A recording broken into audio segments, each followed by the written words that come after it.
Ẹ kú dédé àsìkò yìí gbogbo ẹ̀yin olùwòran wa. Tá bá gbàgbé nínú fọ́nrán tó kọjá, mo sọ̀rọ̀ nípa èròjà kan tá à ń pè ní capacitor.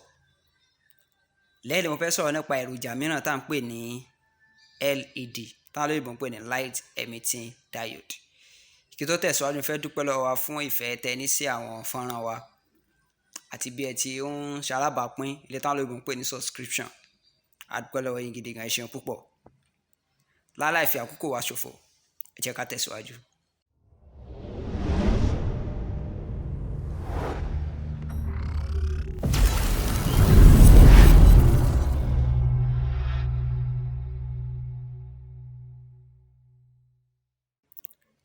Tẹ́ bá wojú wòran yín, ẹ rí èròjà mìíràn bí eléyìí làwọn olóyìnbó ń pè ní LED, light emitting diode.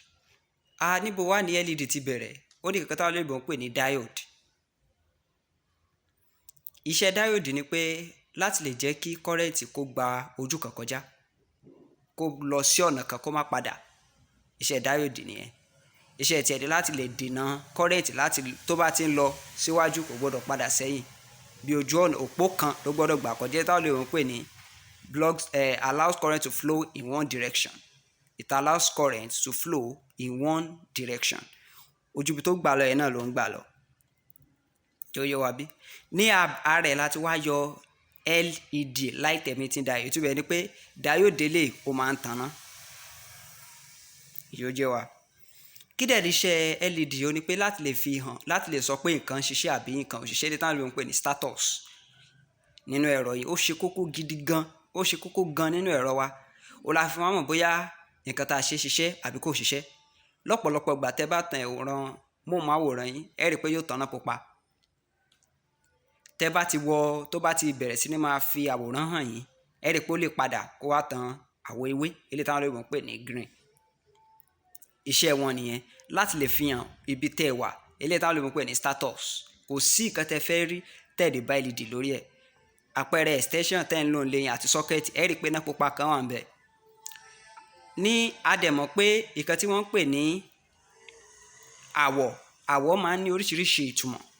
Tẹ́ bá lo àwọ̀ pupa, ó túmọ̀ sí pé ewu àbí nǹkan ṣẹ̀ṣẹ̀ bẹ̀rẹ̀. Tẹ́ bá lo àwọ̀ ewé, ó túmọ̀ sí pé àlàáfíà àti irúgbìn. Bẹ́ẹ̀ gẹ́gẹ́ la ṣe máa ń lo àwọn àwọ̀ yìí táwọn olóyìnbó ń pè ní LED láti lè fi hàn ibi tí nǹkan tó ń ṣẹlẹ̀ nínú ẹ̀rọ wa. Láì fi àkókò ṣòfò, máa sọ oríṣiríṣi tó wà. LED pọ̀, ó pé oríṣiríṣi. Wọ́n dẹ̀ wà ní oríṣiríṣi àwọ̀ àti oríṣiríṣi iṣẹ́. Tẹ́ bá wájú oríṣiríṣi àwọ̀ lẹ máa rí àwọ̀ green lélẹ̀, àwọ̀ ewé.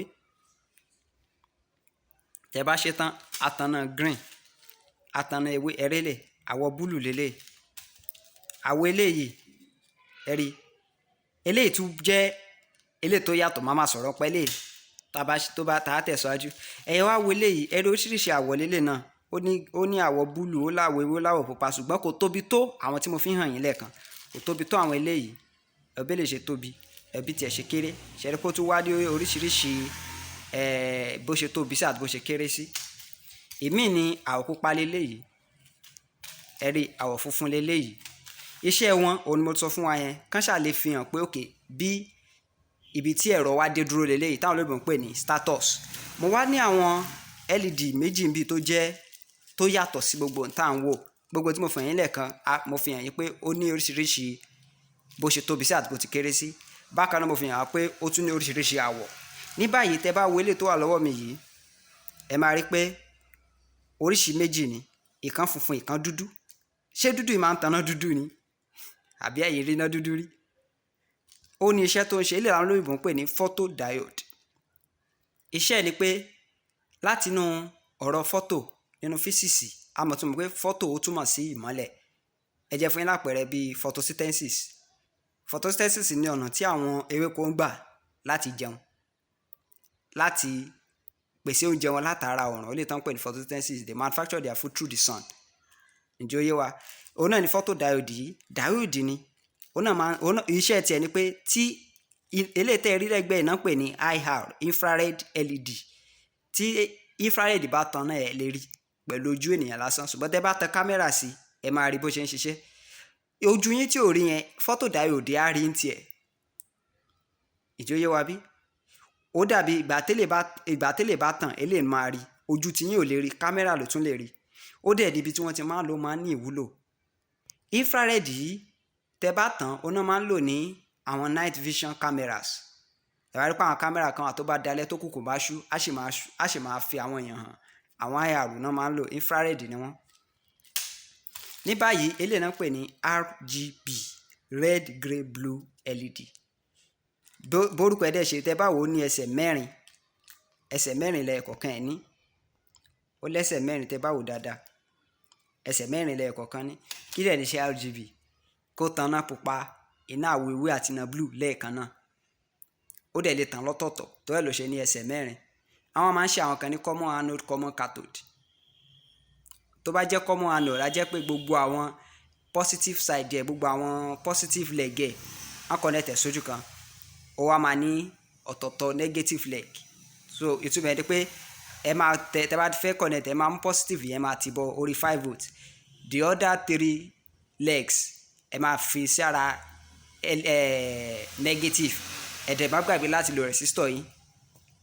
Ìjòyè wa bí. So bí RGB LED ṣe ṣiṣẹ́ nìyẹn. Báwo la ṣe lè dá wọn mọ̀?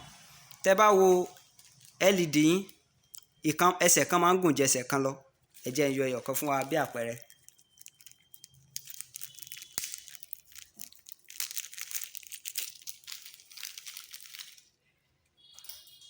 Ẹ̀yẹn wo eléyìí, ẹ máa rí pé ẹsẹ̀ kan gùn jù kan lọ. Ṣé rí báyìí? Eléyìí tó gùn jù yẹn, ìyẹn ni positive side ẹ̀. Eléyìí tó kéré yẹn ni negative.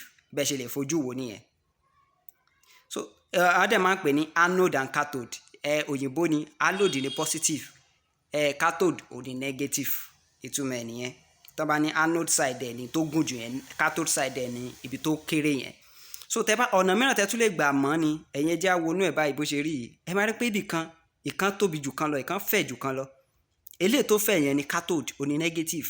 Eléyìí tó tínrín ní apá iwájú ẹ máa rí pé ìkankan láwọn láàrin. Eléyìí tó tínrín yẹn ni anode, positive. Ìjòyè wa. Ọ̀nà míì tẹ́ tún lè gbà láti fi dá mọ̀ ni tẹ́ bá mú multimeter. Mo ti sọ̀rọ̀ pé a máa kọ́ wa bá tún ṣe multimeter. Fọ́nrán kan ni lọ́ọ̀ yé tiẹ̀ bí a ṣe lo multimeter láti lè fi wo resistor, bá lè wo capacitor, bá ṣe lè fi wo LED. Ní báyìí ẹ jẹ́ kí wá sọ àwọn ìwúlò LED fún wa. Àwọn ìwúlò LED pọ̀ lóríṣiríṣi. Ìwúlò wọn pọ̀ gan. Kò dẹ̀ síbẹ̀ ẹ fẹ́ ṣe ojoojúmọ́ là ń rí LED láyìíká wa.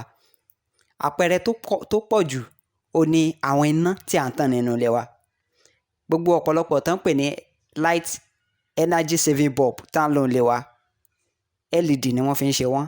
Light emitting diode ni wọ́n fi ń ṣe wọ́n. Ọ̀pọ̀lọpọ̀ torchlight lóde òní LED náà fi ń ṣe wọ́n. Òní wọ́n fi ń ṣe wọ́n. LED ni wọ́n fi ń ṣe wọ́n. Bákan náà ohun tó tún wá pọ̀ jù táwọn èèyàn ń lò òní móhùnmáwòrán. Ọ̀pọ̀lọpọ̀ móhùnmáwòrán òde òní ni mo ń sọ LED ni wọ́n fi ń ṣe wọ́n. Láyé àtijọ́ ni wọ́n máa ń lo CRT, cathode ray tube, ṣùgbọ́n lóde òní LED ni wọ́n ń lò. Nígbà kan náà wọ́n ń lo LCD, plasma oríṣiríṣi ni wọ́n, ṣùgbọ́n àwọn tó pọ̀ jù lóde òní tí wọ́n ń ṣe jù ní LED. Àpẹẹrẹ mìíràn tún ni ẹ̀rọ kọ̀ǹpútà ayárabíàṣá tá ń lò. Ọ̀pọ̀lọpọ̀ display wọn lóde òní LED ni wọ́n fi ń ṣe wọ́n. Àwọn ìwúlò LED nìyẹn. Mo dẹ̀ sọ fún wa náà lẹ́ẹ̀kan pé wọ́n tún máa ń lò láti fi ṣàfihàn ibi tí nǹkan dé dúró nínú ẹ̀rọ, status ẹ̀rọ wa. Kò síbi LED pọ̀ lóríṣiríṣi, ó pọ̀ gan. Ayé àtijọ́ ní LCD pọ̀, ní CRT pọ̀, ṣùgbọ́n lóde òní LED ológbòde kan. Tẹ́ bá wo àwọn àwòrán, àwọn móhùnmáwòrán ńláńlá tí wọ́n máa ń gbé sí àwọn oríta mẹ́ta, àwọn roundabout ní orí títì tí wọ́n fi máa ń polówó ọjà, LED ni wọ́n fi ṣe ọ̀pọ̀lọpọ̀ wọn. Ayé ìgbà kan náà máa ń lo LCD, wọn sábà lo LCD bíi ti ìgbà kan mọ́, wọn sábà lo plasma ìgbà kan mọ́. LED ni wọ́n ń lò jù lóde òní. Ara àpẹẹrẹ ti ìwúlò LED tún ni pé remote control yín, ẹ rí i pé kíní funfun kan wà lórí ẹ̀dọ́ndó tó dàbí bọ́ọ̀bù báyìí, tó dàbí kíní. Tẹ́ bá ti tẹ̀ á jẹ́ kí ẹ lè change channel yín, á jẹ́ kí ẹ lè ṣe eléyìí àbí tàn pẹ̀lú remote control yín. LED náà ni IR LED, infrared LED nìyẹn. Ìjòyè wa bí tá bá wá tó wá sọ ìwúlò mìíràn ó ní tá bá fẹ́ ṣe proximity sensing, bí nǹkan ṣe jìnnà síbì kan sí òun náà máa ń lo photo diode àti IR. Photo diode ni dúdú tí mo fi hàn yín lẹ́ẹ̀kan yẹn, IR ní funfun tó wà lẹ́gbẹ̀ẹ́, àwọn méjèèjì jọ ń ṣiṣẹ́ papọ̀ ni. Ìjọyẹ wa mo tún sọ̀rọ̀, mo tún fún alápẹ̀rẹ̀ pé night vision cameras IR LED náà ni wọ́n fi ń ṣe gbogbo ẹ̀. Ìwúlò LED pọ̀ lóde òní jáǹtì rẹ́rẹ́. Nǹkan tó dẹ̀ jẹ́ kó tún wá wúlò jù ni pé wọn ì jẹná púpọ̀ lóde òní gẹ́gẹ́ bí àwọn tí wọ́n ń lò láyé àtijọ́. Ẹ̀yẹn wo torchlight ayé àtijọ́, bọ́ọ̀bù ayé àtijọ́ yẹn, ẹ̀rí tí ó rí fàǹfà lórí ẹ̀. Láyé àtijọ́ gbogbo àwọn kìnìún yẹn wọ́n ń jẹná, ṣùgbọ́n tòde òní kò jẹná bíi ti tẹ́lẹ̀ mọ́, torí ẹ̀ ni wọ́n ṣe ń lò wọ́n jù. Ìwúlò wọn pọ̀ jáǹtì rẹ́rẹ́. Ẹ ṣeun púpọ̀. Nínú fọ́nrán tó ń bọ̀, màá máa ṣàlàyé ọ̀pọ̀lọpọ̀ nǹkan fún wa. Ẹni tí ẹ bá ti ṣalábàápín, ẹ jọ̀ọ́ ẹ ṣalábàápín pẹ̀lú fídíò wa. Ẹ ṣeun.